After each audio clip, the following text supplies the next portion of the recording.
명사들의 서가로 떠나는 여행, 명사가 읽어주는 한 권의 책. 안녕하세요. 아나운서 윤지영입니다.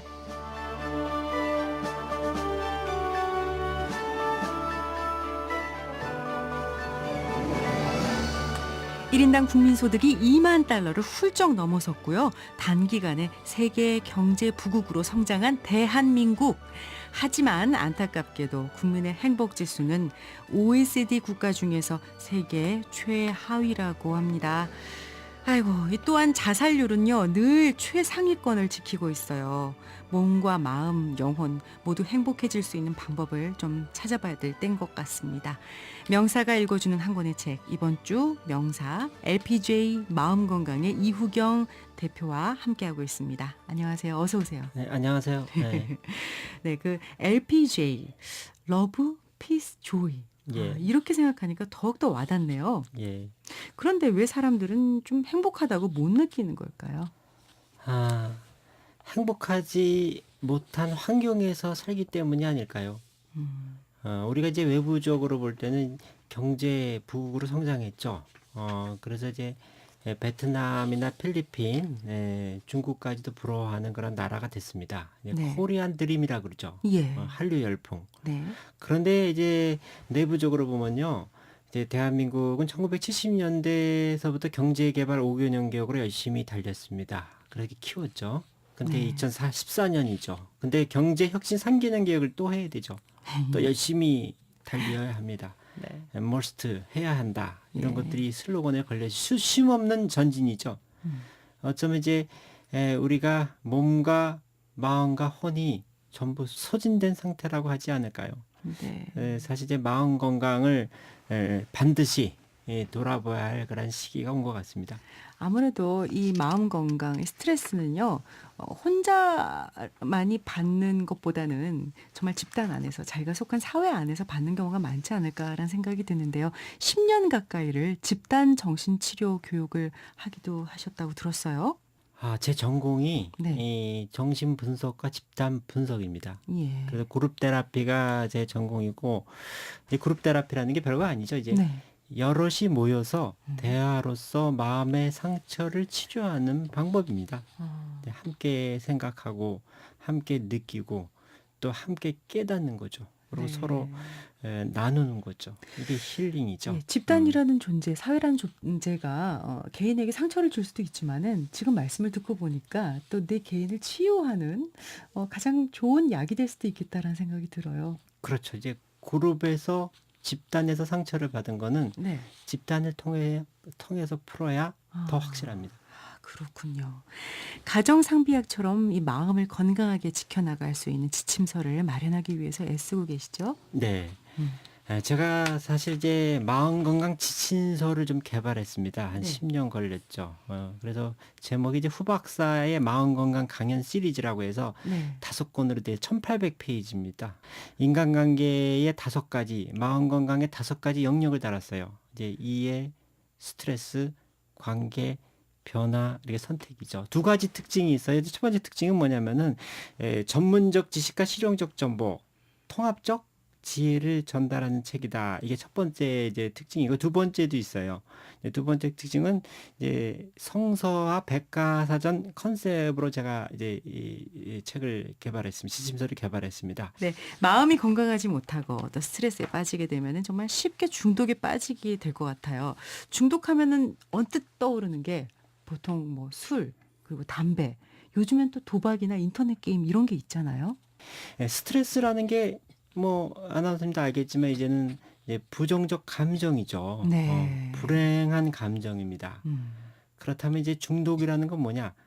부정적 감정, 불행한 감정에서 순식간에 행복감으로 들어가게 하는 방법, 도구라고 이렇게 할 수 있겠습니다. 네. 그렇다면 이제 누구나 중독에 빠질 수 있다고 할 수 있지 않을까요? 특히 이제 예. 현대인들이 엄청난 스트레스를 받고 있는데. 네.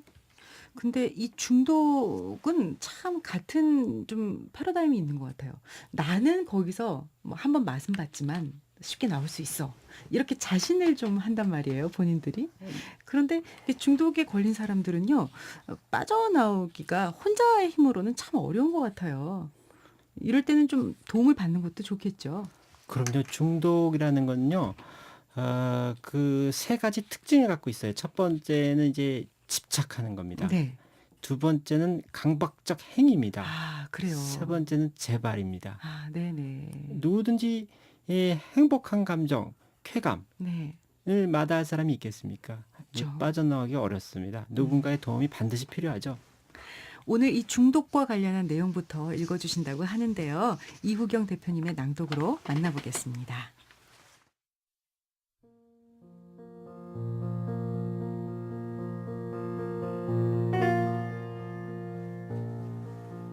한 남자가 부인을 살해한 혐의로 법정에 섰습니다. 그는 30년 동안 한 직장에서 일했고 매일 한 번도 빠짐없이 집에서 저녁 식사를 한 성실한 사람이었습니다. 남자는 살인이 일어난 저녁도 평상시와 같이 일찍 퇴근했습니다. 그런데 그날 부인이 침실에서 외간 남자와 있는 것을 발견했던 것입니다. 판사가 물었습니다. 부인이 외도하는 현장을 목격하는 순간 대단히 화가 나셨죠? 남자가 대답했습니다. 아니요. 의외의 답변에 판사가 의아해하면서 다시 물었습니다. 그럼 왜 부인을 칼로 찔렀습니까? 남자가 대답했습니다. 저는 30년 동안 한 번도 안 빠지고 차려졌던 저녁 식탁이 그날 준비되어 있지 않은 것을 본 순간 너무나도 화가 나서 그만. 중독이란 어떤 일이나 물질에 젖어버려 정상적으로 사물을 판단할 수 없는 상태입니다. 남자는 30년 동안 매일 먹던 식사에 젖어 저녁 식탁이 준비되어 있지 않은 것을 본 순간 화가 나서 판단력을 상실한 것입니다. 인간은 항상 무언가를 의존하고 어딘가에 중독되어 살아갑니다. 5대 욕구라는 게 있습니다. 식욕, 성욕, 수면욕, 명예욕, 권력욕입니다. 이러한 욕구는 우리로 하여금 일생 돈과 섹스, 명예와 권력을 추구하도록 합니다. 욕구는 항상 쾌감을 동반합니다. 강한 욕구는 언제든지 중독으로 발전할 수 있습니다. 우리가 중독되는 대상은 생물일 수도 있고 무생물일 수도 있습니다. 구체적인 것일 수도 있고 추상적인 것일 수도 있습니다. 행위에 중독될 수도 있고 상상에 중독될 수도 있습니다. 우리는 음식, 성, 약물, 게임 등에 중독되고 조깅, 낚시, 여행, 등산 등에도 중독되며 남녀 간의 사랑, 친구 간의 우정, 안정된 생활, 종교적 생활에 중독됩니다. 어쩌면 중독은 인간에게 당연한 현상이며 인간의 본성이라고 할 수 있습니다. 중독에는 반드시 그 이면에 인간이 즐거움과 행복과 쾌감에 젖어든다는 의미를 담고 있습니다. 중독이란 쾌감의 노예가 되는 현상입니다. 쾌감은 생명력, 정신력, 창조력의 원천입니다. 안정감과 자신감의 동력이기도 합니다. 오감을 넘어 오묘한 감각과 신비로운 체험을 하도록 하는 주체입니다. 우리는 다른 동물과는 비교되지 않을 정도로 고도로 발달된 쾌감신경을 가지고 있습니다. 이는 인간이 만물의 영장의 자리를 차지하게 만든 이유입니다. 또한 인간만이 유일하게 중독에 취약한 이유이기도 합니다.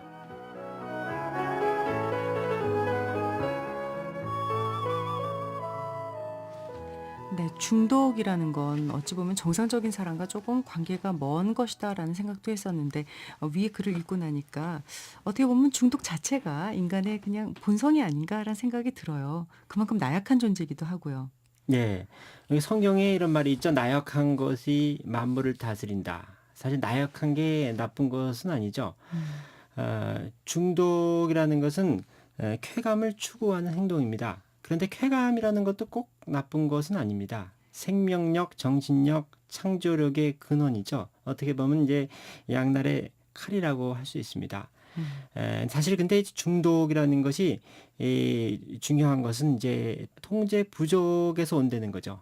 또 이제 책임 부족에서 온다고 할 수 있습니다. 누군가가 이런 말을 했습니다. 이제 책임지는 만큼 우리가 자유로울 수 있다. 아, 네. 통제하는 만큼 자유로울 수 있다. 예. 이 중독이라는 게 현대인한테 사실은 아주 가장 심각한 정신질환의 하나라고 할 수 있죠. 맞아요. 아예 정말 이렇게 중독된 것을 단칼에 베어버릴 수 있는 정신력이 있다면 못할 게 뭐가 있을까라는 생각도 듭니다. 중독은 정말 거의 부정적인 단어와 조합이 되는데요. 그렇다면 원장님이 최근에 본인이 중독돼 있다고 생각하는 게 있으신가요? 저는 오랫동안 공부 중독에 좀 빠졌어요. 네. 네, 의대 공부 한 10년 했죠. 네. 정신분석, 집단 분석, 뭐 논문 쓰면서 10년 공부했죠. 또 이제 경영학 공부 한 10년 했습니다. 근데 최근에는 이제 또 이제 글 중독에 많이 빠졌어요. 네. 제가 책을 한 10여 권 썼는데, 네. 최근에 이제 중앙 이코노미스트에서 이제 후박사의 힐링 상담이라는 걸 제가 지금 기고하고 있습니다. 2주에 한 번씩 하고 있는데, 네. 제가 글을 쓸 때는 참 그런 것 같아요. 굉장히 고통스러워요. 아무것도 떠오르지 않습니다. 앞뒤가 하나도 연결이 안 됐는데, 그런데 시간이 지나면 천천히 틀이 잡히죠. 또 문장이 완성되고 마지막에 이제 글이 완성될 때는요, 엄청난 성취감이 생깁니다. 저는 이제 성취감을 먹고 살아가는 뭐 동물이라고 할 수 있겠죠. 근데 그 고통을요, 이겨내려면은 능력이 있어야 되는데요. 참, 능력을 가지신 박사님은 참 부럽네요. 타고난 게 아닌가 싶어요. 감사합니다. 네, 말씀 나누다 보니까 마지막 낭독만을 남겨두고 있습니다. 역시 이후경 대표께서 읽어주시겠습니다.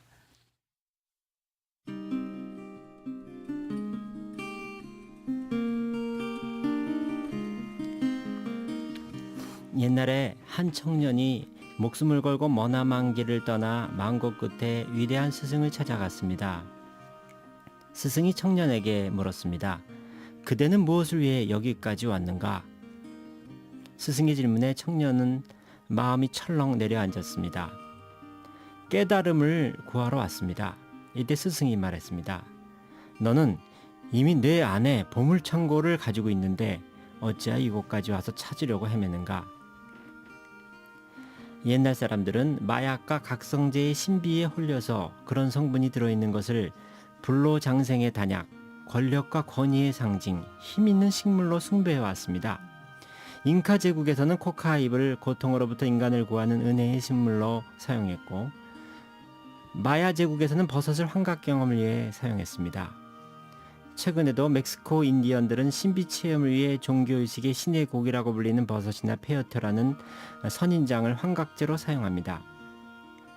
특히 술을 금지하는 이슬람교도들도 종교 행사에서 암페타민과 유사한 카트라는 식물을 사용합니다. 그런데 예화의 스승은 깨달음을 구하러 목숨을 걸고 머나먼 길을 찾아온 청년에게 보물창고가 이미 그의 몸 안에 있다는 것을 지적합니다. 어쩌면 스승은 뇌 안의 마약물질인 엔돌핀에 대해서 알고 있었을지 모릅니다. 엔돌핀은 우리가 깨달음이나 신비체험이라고 부르는 황홀, 몽환, 환상, 득도의 경지에 작용합니다. 인간은 동물과 비교할 수 없는 고도로 발달된 쾌감신경을 가지고 있습니다. 대표적인 쾌감신경은 중뇌에서 시작해 뇌 전체에 걸쳐 분포된 A10 신경입니다. 이것은 대뇌피질, 대뇌변연계, 뇌관과 시상하부에 작용해서 각성과 쾌감을 비롯한 각종 정신활동을 만들어냅니다. 이렇게 A10 신경을 넓게 활용하는 것, 특히 대뇌피질에서 활용하는 것은 인간뿐입니다. 그래서 우리는 식욕이나 성욕 같은 동물적인 쾌감으로부터 행복이나 성취감과 같은 아주 고차원적인 쾌감까지 모두 느낄 수 있습니다. 보통 자극은 되풀이되면 쾌감에 대한 감수성이 떨어집니다. 그런데 대뇌피질에는 이러한 조절 장치가 없습니다. 그렇기 때문에 신체적인 쾌감은 제한적이지만 정신적인 쾌감은 제한이 없습니다. 인간의 정신력, 집중력, 창조력은 무한합니다. 우리는 이렇게 무한 잠재의 가능성을 지니고 세상을 살아갑니다.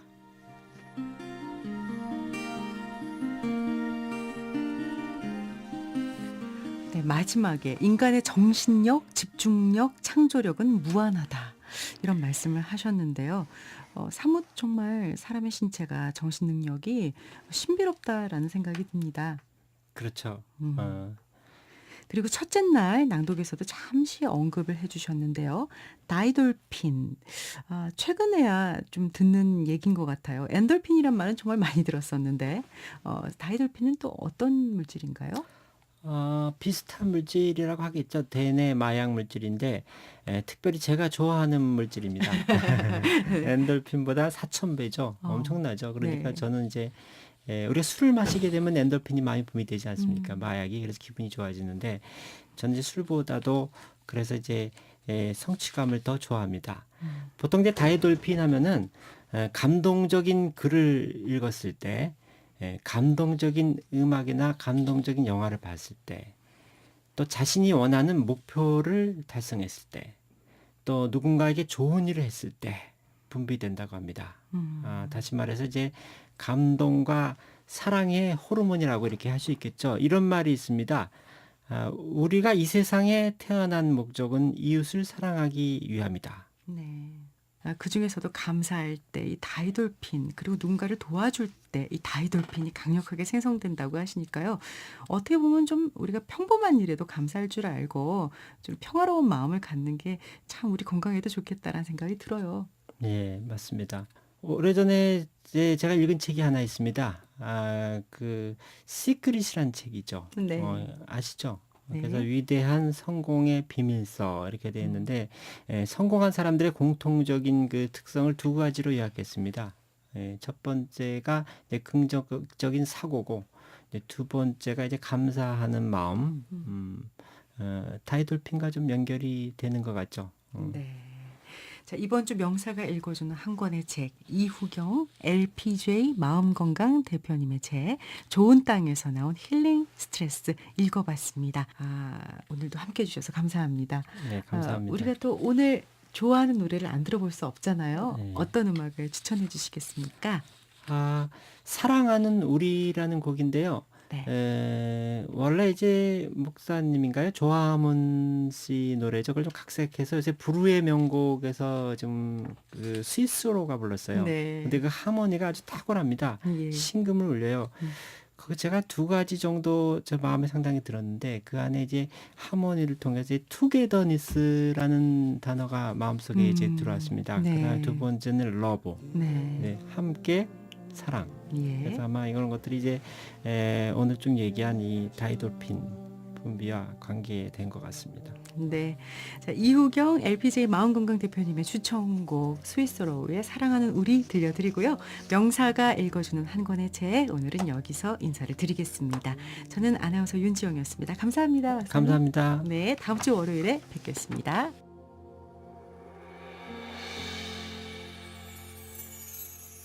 해가 뜨면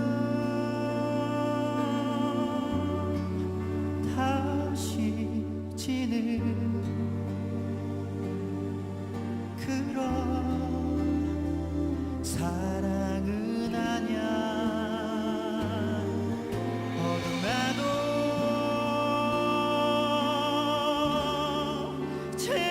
재혼으로 느껴지는 그런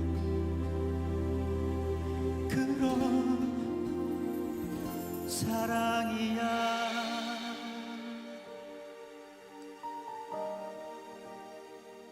사랑이야. 사랑.